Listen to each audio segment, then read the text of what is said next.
Welcome to this episode of YouTube, where we're talking about enclosure enrichments for the summer, as well as some of the other things going on. And one of the big things is we've had a lot of storms.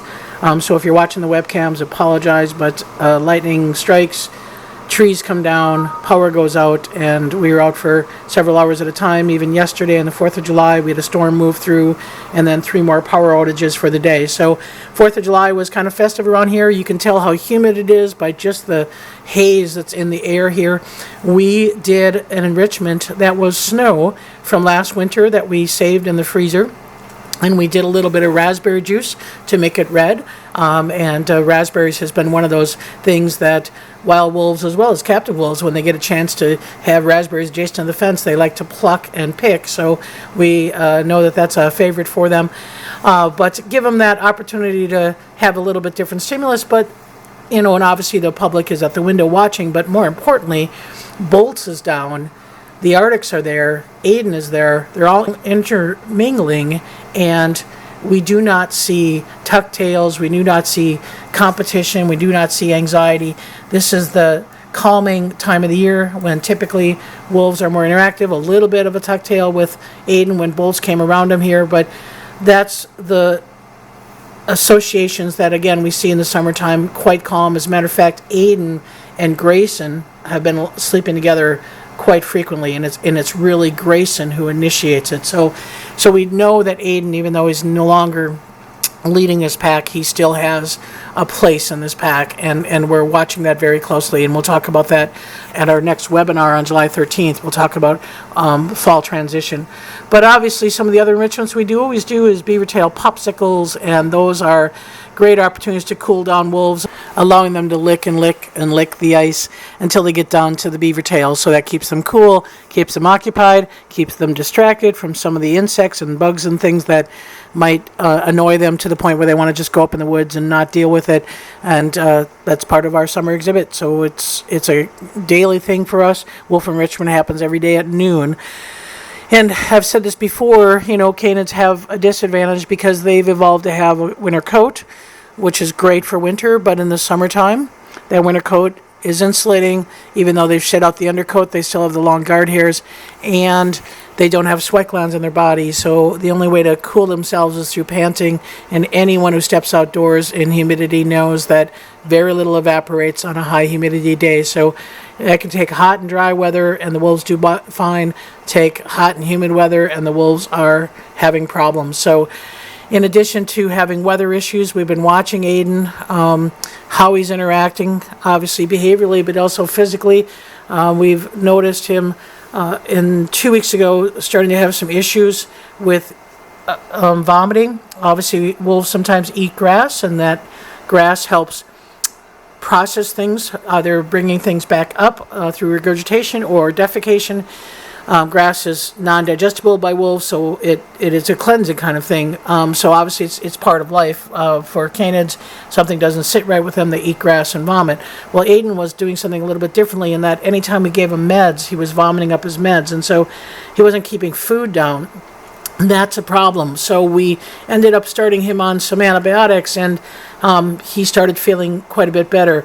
It's a challenge to get him antibiotics, so we did have to use injectable initially because we couldn't keep that food down, and seems to be doing better with that.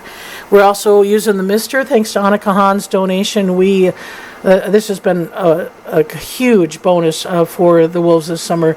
So the misting system does run throughout the day, and it kind of cools things off. But we know that even though Aden's feeling better, that the reality is we still have some tension. And even though this is the calming time of the year, Axel there is still posturing over Aden. Aden's still got a little bit of a lower ear posture, crouched threat display towards Axel.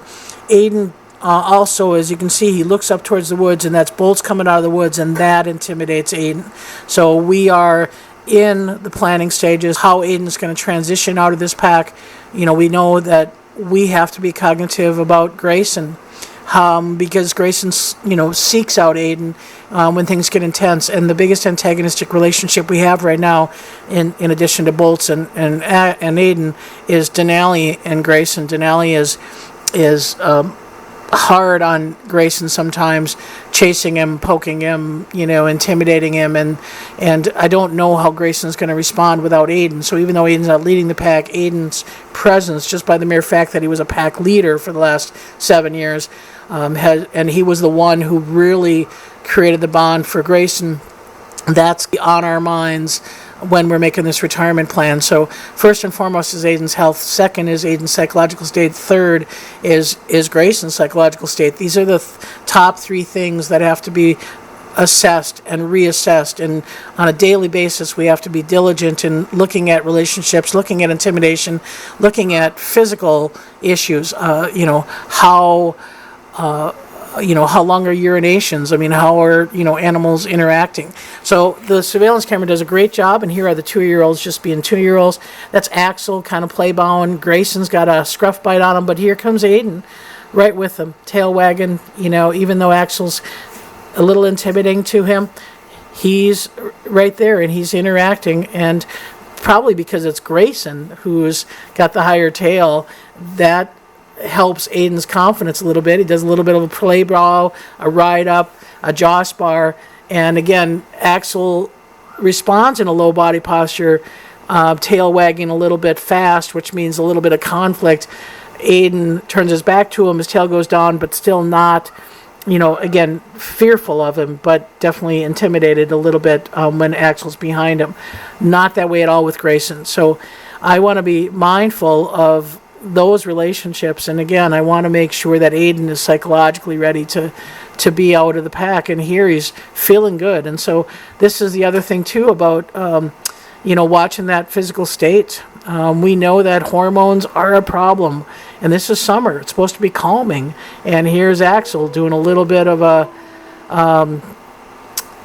seasonal kind of display of hormones there. And fortunately, it's to Denali, and Denali is not going to take it. He's just, Denali is going to do a little bit of a push, a little bit of a face off, and certainly Denali's not interested in Axel's behavior. Now Grayson isn't either, but Grayson sometimes doesn't have the ability to change that interaction with Axel. Axel does have a tendency to take advantage of Grayson. So these are all factors, and like I said, assess, reassess, come back with a plan, and watch. So here's Axel doing an RLU, and he did an over mark. So Denali had originally done the mark, and Axel came over, and I think it was Denali, I can't remember now. That one was about maybe a couple of weeks ago that I saw that clip.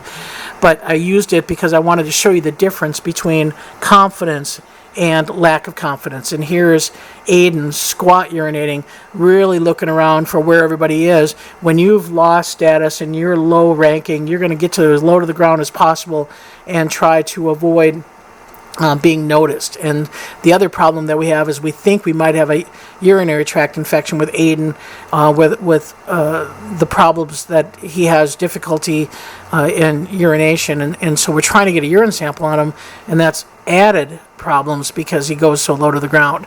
So the whole time I'm talking about the pack, I didn't have bolts there. Well, I don't have bolts there because we are in the summer season of bugs, and even though we've made some progress with the bubbles around his head, and he seems to be around the enrichments that use bubbles, and he bites the bubbles, the fact of the matter is, if the humidity is high and sun is out and there are flies, bees, hornets, wasps, he goes to the woods.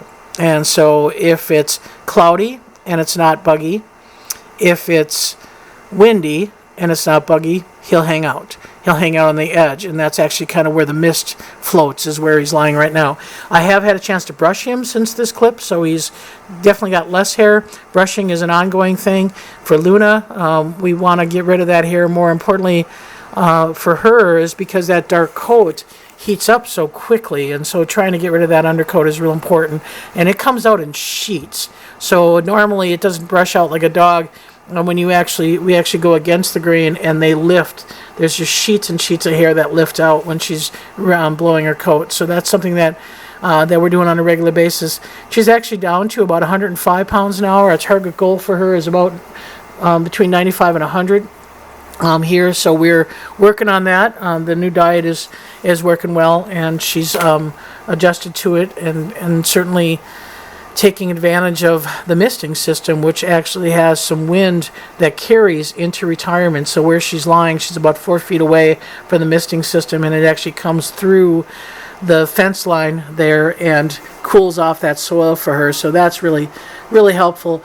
She's been doing good, better with staph. We had a little bit of an issue, if you recall, itching and irritation and frustration that she would just take out on staph. She would be grab biting staff's hands. She would just be frustrated. That's subsided a bit, and that was a veterinary recommendation to try an antihistamine, that maybe until we get all this hair off of her, that maybe she was just having a itchy skin that was causing her irritation, and so every time she was touched, she was annoyed, and that caused her to grab bite a lot. That's kind of gone away, and so we're happy about that. As far as Grizzer, every day we're just happy that Grizzer's here. Our mortality for older wolves has been anywhere from 13.5 to 15.5 at 14, especially these hot, humid days. We watch that. He is much more, kind of unstable on a humid day.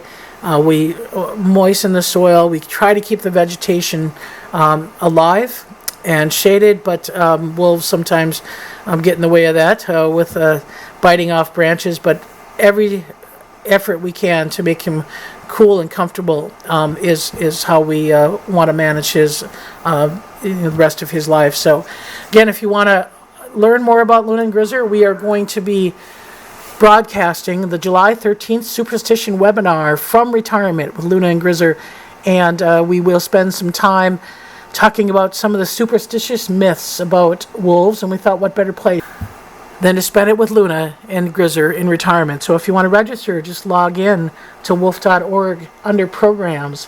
Again, July 13th, it'll be 7 p.m. So Central Time. So that'll be after kind of the heat subsides and the wolves hopefully be a little bit more active, and we'll be able to talk about Aiden's transition time at then as well. So thanks for watching.